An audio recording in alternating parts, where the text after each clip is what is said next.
Good afternoon all. നമ്മുടെ മുഖ്യാതിഥി ആദരണീയനായ ശ്രീ കെ സുരേഷ് കുമാർ നമ്മളേറെ സന്തോഷത്തോടെ സ്വീകരിച്ച നമ്മുടെ നായകരും ഒക്കെയായ മലയാളികളേറെ സ്നേഹിക്കുകയും ആദരിക്കുകയും ചെയ്യുന്ന നടൻ അനീഷ് സാർ, കരവാളൂർ ഗ്രാമപഞ്ചായത്തിൻ്റെ അധ്യക്ഷ ശ്രീമതി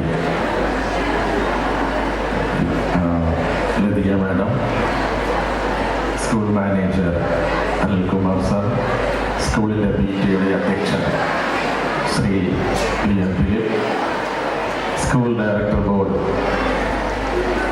മെമ്പർമാരായ കാർമൽ സ്കൂളിൻ്റെ മാനേജർ കൂടിയായ ശ്രീ ചന്ദ്രകുമാർ സാർ, കാർമൽ സ്കൂളിൻ്റെ ചെയർമാൻ കൂടിയായ ജോൺ യേശുദാസ് സാർ, കരവാളൂർ ഗ്രാമപഞ്ചായത്തിൻ്റെ മുൻ അധ്യക്ഷൻ, നമ്മുടെ സ്കൂളിൻ്റെ ഏറ്റവും അടുത്ത സുഹൃത്തു കൂടിയായ ശ്രീ രാജൻ അവർ, നമ്മുടെ സമീപത്ത് പ്രവർത്തിക്കുന്ന കേരളത്തിലെ ഏക അൽഷൈമേഴ്സ് റീഹാബിലിറ്റേഷൻ സെൻ്ററിൻ്റെ ഡയറക്ടർ ശ്രീ സുരേഷ് വർഗീസ് അച്ഛൻ, PTA എക്സിക്യൂട്ടീവ് കമ്മിറ്റി അംഗങ്ങൾ, സ്കൂളിലെ ടീച്ചേഴ്സ്, കോർഡിനേറ്റേഴ്സ്, HM, നല്ലവരായ രക്ഷിതാക്കളെ, കുഞ്ഞുങ്ങൾ,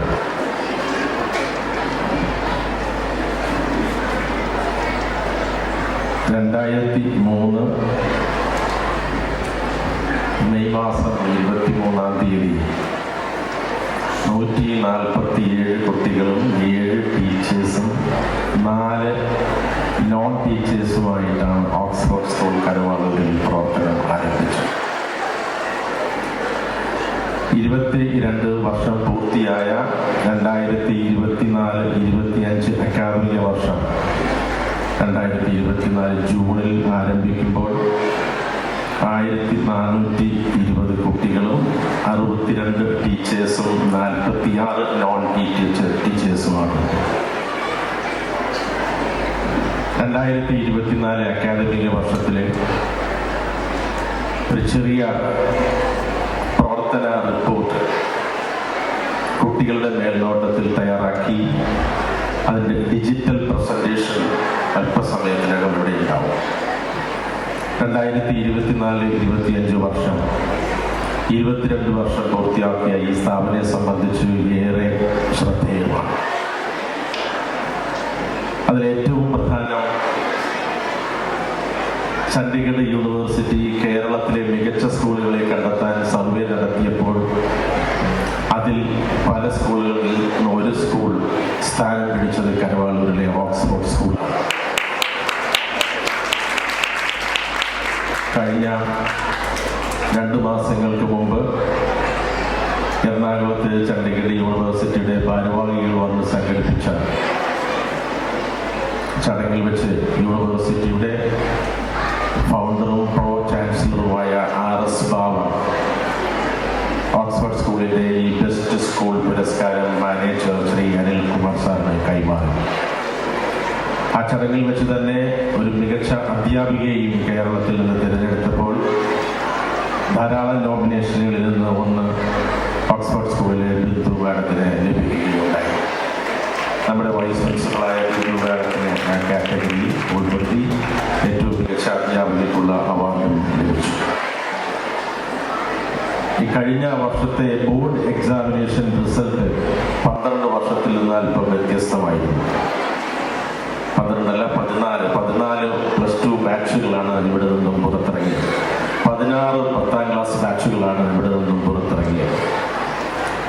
97% മാർക്ക് വാങ്ങിയ അഫ്സൽ എന്ന കുട്ടി ഫിസിക്സ് വിഷയത്തിൽ 100 മാർക്ക് വാങ്ങുകയുണ്ടായി. അതുപോലെ തന്നെ കേരളത്തിലെ അപൂർവം ചില കുട്ടികൾ മാത്രം പാസ്സാകുന്ന പരീക്ഷകളാണ് ഡിഫൻസ് അക്കാദമിയുടെ പരീക്ഷ. 6 വർഷം മുമ്പ് ഇവിടുന്ന് ഒരു കുട്ടി അതിൻ്റെ റിട്ടേൺ എക്സാമും പാസ്സായി, ഫിസിക്കൽ എക്സാമും പാസ്സായി. കേരളത്തിലെ 7 പേരിൽ ഒരാളായിരുന്നു ഇവിടുത്തെ ഒരു കുട്ടി. വീണ്ടും ഒരു കുട്ടി നമ്മുടെ സ്കൂളിൽ നിന്ന് ആ പരീക്ഷ പാസ്സായ അക്കാദമിക വർഷമാണ് ഈ കഴിഞ്ഞ അക്കാദമിക വർഷം. ആ കുട്ടിയുടെ പേരാണ് അഫ്സൽ. അതുപോലെ കഴിഞ്ഞ വർഷം ദേശീയ തലത്തിലും അന്തർദേശീയ തലത്തിലും നമ്മുടെ സ്കൂളിന്റെ പേര് ചർച്ച ചെയ്യപ്പെട്ടു. CBSE നടത്തിയ ബാസ്കറ്റ്ബോൾ ചാമ്പ്യൻഷിപ്പ് ആഗ്രയിലും ഇൻഡോറിലും നടന്ന മത്സരത്തിൽ പെൺകുട്ടികളുടെ വിഭാഗത്തിലും ആൺകുട്ടികളുടെ വിഭാഗത്തിലും കേരളത്തിലെ കരുവാലൂരിന്റെ കൊച്ചു ഗ്രാമത്തിലെ ഓക്സ്ഫോർഡിന്റെ പേര് ഏറെ ചർച്ച ചെയ്യപ്പെട്ടു. കേരള സോണിൽ ചാമ്പ്യന്മാരായിരുന്നു ഈ ഓക്സ്ഫോർഡിലെ കൊച്ചു മിടുക്കികളും മിടുക്കന്മാരും, ആൺകുട്ടികളുടെ വിഭാഗത്തിലും പെൺകുട്ടികളുടെ വിഭാഗത്തിലും. അതുപോലെ തന്നെ ബ്രിസാബിലും അന്തർദേശീയ രംഗത്ത് ശ്രദ്ധിക്കപ്പെട്ടു. ഈ സ്കൂളിലെ 9ാം ക്ലാസ്സിലെ വിദ്യാർത്ഥിയാണ്. അങ്ങനെയുള്ളൊരു വർഷം കൂടിയാണ് കടന്നു പോകുന്നത് 2024-25. ഷാർജയിൽ നടന്ന 24 രാജ്യങ്ങൾ പങ്കെടുത്ത അന്താരാഷ്ട്ര യൂത്ത് ബാസ്കറ്റ്ബോൾ ചാമ്പ്യൻഷിപ്പിൽ ഇന്ത്യൻ ടീമിലെ പ്രതിനിധീകരിച്ച് ഓക്സ്ഫോർഡ് സ്കൂളിലെ ബ്രിസ ഉണ്ടായിരുന്നു. അതുപോലെ സിംഗപ്പൂരിൽ നടന്ന കരാട്ടെ ചാമ്പ്യൻഷിപ്പിൽ ഓക്സ്ഫോർഡ് സ്കൂളിലെ ആദിത് കൃഷ്ണ, അഭിജിത് കൃഷ്ണ 2 കുട്ടികൾ പങ്കെടുത്ത് 3ാം സ്ഥാനം കരസ്ഥമാക്കുകയും ചെയ്തു. അതുപോലെ മഹീൻ കൃഷ്ണൻ ഷൂട്ടിംഗ് ബോൾ ചാമ്പ്യൻഷിപ്പിൽ ബീഹാറിലെ ബോധ് ഗയ വരെ പോയി കേരള ടീമിനെ പ്രതിനിധീകരിച്ച് സമ്മാനവുമായി തിരികെ വന്നു. അതുപോലെ ഇപ്പോൾ ജുവാന കേരള സ്റ്റേറ്റ് ടീം മെമ്പറാണ്. അതുപോലെ ഇന്ത്യൻ ടീമിലേക്ക് നാമനിർദ്ദേശം ചെയ്യപ്പെട്ടിരിക്കുന്നു. കഴിഞ്ഞ 3 വർഷമായി കേരള ടീമിന് പരിശീലനം നൽകുന്നത് ഓക്സ്ഫോർഡ് സ്കൂളിന്റെ കോച്ച് കൂടിയായ ശ്രീ ടിൻസൺ ജോണാണ്. ഏറ്റവും സന്തോഷമുള്ള ഒരു വാർത്ത, അദ്ദേഹത്തിന്റെ പേര് ഇന്ത്യൻ ടീമിന്റെ കോച്ചായി നാമനിർദ്ദേശപ്പെട്ടിരിക്കുന്നു എന്നുള്ളതാണ്.